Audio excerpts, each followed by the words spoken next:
At the start of 2025, I sealed 12 stash yarns and sock patterns into unmarked bags and let chance choose my sock knitting for the entire year. Today, I'm sharing all 12 finished pairs. First up, we have January socks. The pattern was the glitter drop socks, and that's by Debbie Ford. And the yarn is one that I dyed myself, so I don't remember what the base was. It could have been Knit Picks, or it could have been something from, say, Ashland Bay Yarns. I dyed it quite a while ago, and it didn't have a colorway name or anything like that. What I really love about this combination is I love the pattern and the way that it pulls out with those drop stitches the different colors from the colorway, and then because it goes over a couple different rows, you really get it with the contrasting. That one drop of the slip stitch you get with a different contrast on the background. So it really showcases the colors in a variegated yarn, and I feel like that's really important when you're knitting with a variegated yarn, that you want to select a pattern that showcases it well. And I feel like the glitter drop stocks pattern is very well suited to do that for your variegated yarns. I definitely would recommend the pattern, and I would absolutely knit these again. I think they came out wonderful, and it was a pleasure to knit. For February, the sock pattern was the Jekyll and Hyde socks by Sarah Wilson, aka the Sexy Knitter, and the yarn was Cascade Yarns Heritage, and I don't believe they have colorway names. The one I had was 5676. I had some concern when I was knitting this because I felt like when I planned it, I thought that the color in the yarn, it had a little bit of contrast, but I thought that it was consistent enough that I could do a textured pattern and the yarn wouldn't get lost. I had some concern when I was knitting it that maybe it wasn't a good pairing, and I did push through and I finished them. I am really happy with how they came out in the end. They really look very rich and deep, and I think that the pattern and the yarn suited each other well. I did enjoy the pattern, and I would knit these again, but I would knit them in a solid color yarn. I think that that would really make the texture pop a little more, and even though I think these came out wonderfully, I think that we really could make that pattern shine a lot more with just either a tonal or a single color yarn. So thumbs up on the pattern, and yeah, I definitely would knit this one again.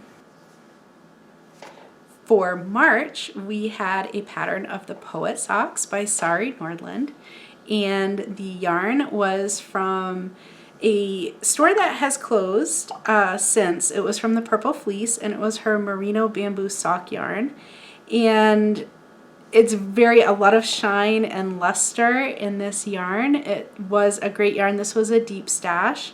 Unfortunately, the Purple Fleece is no longer open, so the yarn's not available, although you might be able to find it in people's stashes on Ravelry that are willing to trade or sell. It was a fabulous yarn, and I think the pairing was amazing as well. And my favorite thing about these socks and the finished socks is how elegant they look. The lace and the texture just really pop. They really look amazing, and I'm extremely happy with how they turned out. I absolutely would knit this pattern again. I will say Sari designed a wonderful pattern. It was very elegantly written and very easy to work through the pattern and come up with some lovely socks at the end. For April, the pattern was Vanilla Socks. And the yarn was again one that I dyed, and I again don't remember. This was a long time ago. I don't remember what the base was. It was a sock yarn with wool and nylon, and I dyed this one myself, and I dyed it in what was meant to be a Dunkin' Donuts themed colorway. So back when I did this, I did some coffee house inspired series. And I did a Dunkin' Donuts and a Starbucks and a Tim Hortons inspired sock yarn. And this is one that I kept for myself, and this was what I called America Runs, was the colorway. And yeah, this came out really great. I love the little pops of color, and I love that it has the inspiration of some coffee that I enjoy. It makes me smile every time I wear them. For May, we had the Rye Socks by Tin Can Knits, and the yarn was Zitron Trekking XXL, and it was in a blue-green colorway, and again, I don't think they have colorway names. The colorway was 404. I'm not sure if that's really helpful. In any case, I was a little surprised with this yarn. When I looked at the yarn in Stash or in the skein, I thought that the stripes would be more consistent, more repeatable stripes, and a little bit thicker stripes perhaps. And what I found when I started knitting this up, and you can see from the picture of the finished socks, it has a little more. They did repeat, but it was a little more, they're very long repeats. I expected the stripes to be more uniform than they were. So they're varying thicknesses, and it didn't seem at first like there was any rhyme or reason to it. I wasn't sure for a while that they would repeat, and I'm the kind of person who likes matchy-matchy socks. So in the end, I like the way that they turned out. I was very much a fan of the Rye Socks pattern. And I would say, like, one of the things I really like about it is it sort of gives a summery vibe, like a summer beach nautical theme vibe to it, which I thought was a lot of fun. I do like the way they turned out, even though it wasn't what I expected. I definitely would knit the Rye Socks again, and I would absolutely recommend them for beginners. This was a great beginner sock pattern. It's just enough different that they're not vanilla socks, and it has some visual interest, but it's also very manageable as a new sock knitter to follow the pattern. And Tin Can Knits has their wonderful app that you can just pull up the pattern that you want and let them know what size you're doing, and then you get just the instructions that are relevant to you for your project. So there's a lot less confusion, I think, especially for new knitters, if you use the app, that you can have just the information you need right at your fingertips. For June, we had the Peregrine socks, again by Sari Nordland, and can you tell I'm a fan? And the yarn was Lorna Lace's Soulmate in the colorway Cranberry. And these just came out fabulous. I really like the combination of the cables and the seed stitch and the way it all worked out. I feel like these socks just looked really classy when they are finished. The combination of the cables and the seed stitch. I feel like they had an almost medieval or Renaissance sort of feel to them. I'm a big fan of how these turned out, and I would absolutely recommend these socks, and I would knit them again. I would say it's maybe not a great beginner project, and the skills you would want for these socks to tackle this pattern, you would want to have knit a sock before and knit cables before. And I think if you have those two skills under your belt, this would be a completely appropriate pattern for someone who's willing to take on the challenge. And it was a wonderfully well-written pattern. In July, we had Two at a Time vanilla. In July, we again had vanilla socks, and the yarn was a self-striping yarn in a Rainbow and Clouds colorway from Artistic Yarn by Abby. These I did as a two at a time toe up because I had a partial skein. This was what I had intended to be my bonus skein for 2025. So I actually did 13 skeins and socks for 2025. If you watch the video where I revealed this, you'll find I'm not really a fan of two at a time toe-up socks, and I just feel like I spend more time moving stitches around the needle than I do making progress on the knitting. And that's just my preference, and everyone has different preferences, and that's absolutely fine. I'm not trying to say that two at a time socks or toe-up socks are not awesome, and because they can be, and I just tend to cruise so fast on my DPNs with my cuff down that I feel like it's a little bit of a slog for me to do them any other way. So I think it's good. I use them in certain situations, and I feel like it's a good experience for me to mix it up a little bit sometimes. This wasn't my most enjoyable knit. It just felt like it took forever.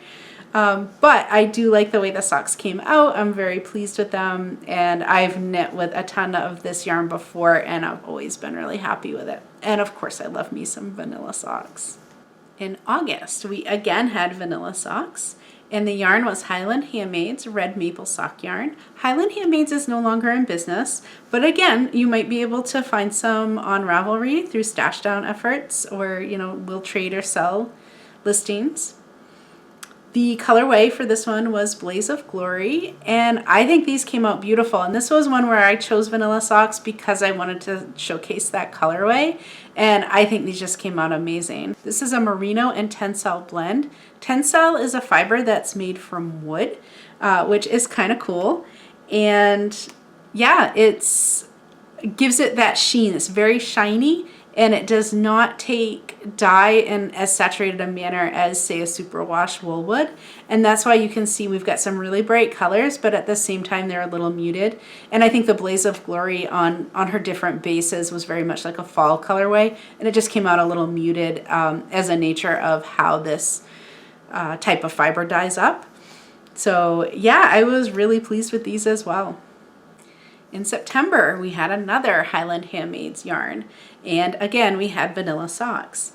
So this one was her silver maple sock base, and this one is a bamboo blend. So again, shiny, not quite as shiny as the tencel, but a similar thing. Like, you can kind of see where the black areas are. There may be like a dark charcoal gray, and that's just a reflection of how the that particular fiber takes dye.